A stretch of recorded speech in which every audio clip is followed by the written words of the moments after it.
ഒരു കാലത്ത് സിനിമാ പ്രേക്ഷകരുടെ ഹരമായിരുന്നു ഉണ്ണിമേരി. സൗന്ദര്യവും അഭിനയ മികവും ഒത്തുചേർന്ന ഉണ്ണിമേരിയെ തേടി നിരവധി അവസരങ്ങൾ വന്നു. ഉണ്ണിമേരി ഉണ്ടാക്കിയ തരംഗം സിനിമാലോകത്ത് ഇന്നും ചർച്ചയാകാറുണ്ട്.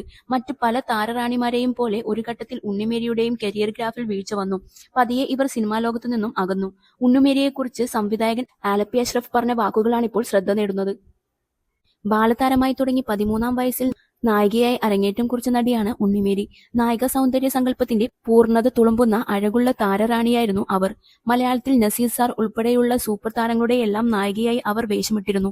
എന്നാൽ പണവും പ്രശസ്തിയും കൂടുതൽ നേടിക്കൊടുത്തത് മറ്റു ദക്ഷിണേന്ത്യൻ ഭാഷകളിലാണ്. തമിഴിലും തെലുങ്കിലും മറ്റു ഭാഷകളിലും ദീപ എന്നാണ് അവർ അറിയപ്പെട്ടത്. തെലുങ്കിലെയും തമിഴിലെയുമൊക്കെ മാദക നടിയായിരുന്നു അവർ. തമിഴിലെ മിക്കവാറും എല്ലാ സൂപ്പർ നായകന്മാരുടെ കൂടെയും അവർ അഭിനയിച്ചെങ്കിലും മലയാളികൾ ഏറ്റവും കൂടുതൽ കണ്ടിട്ടുള്ള അവരുടെ തമിഴ് ചിത്രം ഭാഗ്യരാജിന്റെ മുന്താണി മുടിച്ച് ആണ്. അതിൽ ഭാഗ്യരാജും ഉണ്ണിമേരിയും ചേർന്ന് അഭിനയിക്കുന്ന പാട്ടുണ്ട് വാ വാ വാദ്യാരെ എന്ന ഗാനം. യൂട്യൂബിൽ കോടിക്കണക്കിന് പേരാണ് അത് കണ്ടിരിക്കുന്നത്. സിനിമയിലെ യാതൊരു വിളച്ചിലുകളും അറിയാത്ത പഞ്ചപാവം പെൺകുട്ടിയായിരുന്നു ഉണ്ണിമേരി. അവർ കഷ്ടപ്പെട്ട് നേടിയെടുത്ത പണം പലരും അടുത്തുകൂടി അപഹരിച്ചു കൊണ്ടുപോയിട്ടുണ്ടെന്ന് ഞാൻ കേട്ടിട്ടുണ്ട്. മലയാളം, തമിഴ്, തെലുങ്കു, കന്നഡ, ഹിന്ദി ഭാഷകളിലായി 300ഓളം ചിത്രങ്ങളിൽ അഭിനയിച്ചിട്ടുണ്ട്. ഒരു കോളേജ് അധ്യാപകനാണ് അവരെ വിവാഹം ചെയ്തത്. ജീവിതത്തിൽ നേരിടേണ്ടി വന്ന ചില പ്രശ്നങ്ങൾ കാരണമുള്ള ഏറ്റക്കുറച്ചിലുകൾ അവരെ മാനസികമായി തളർത്തിയിട്ടുണ്ടാകും. ആ സന്ദർഭത്തിൽ അവർ വിഷാദരോഗത്തിന് അടിമപ്പെട്ടു. ആ സമയത്ത് രക്ഷകനായി എത്തിയത് യേശുദേവനായിരുന്നെന്ന് അവർ പറയുന്നു.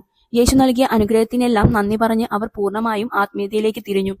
എല്ലാ ആഡംബര ജീവിതവും ഉപേക്ഷിച്ച് വെറുമൊരു സാധാരണക്കാരിയെപ്പോലെ സുവിശേഷ വേലകളുമായി ജീവിതം നയിക്കുന്നു. അവർ ജീവിതത്തിൽ പൂർണ്ണമായും ഇന്ന് സന്തോഷവതിയാണെന്നും ആലപ്പി അഷ്റഫ് പറയുന്നു.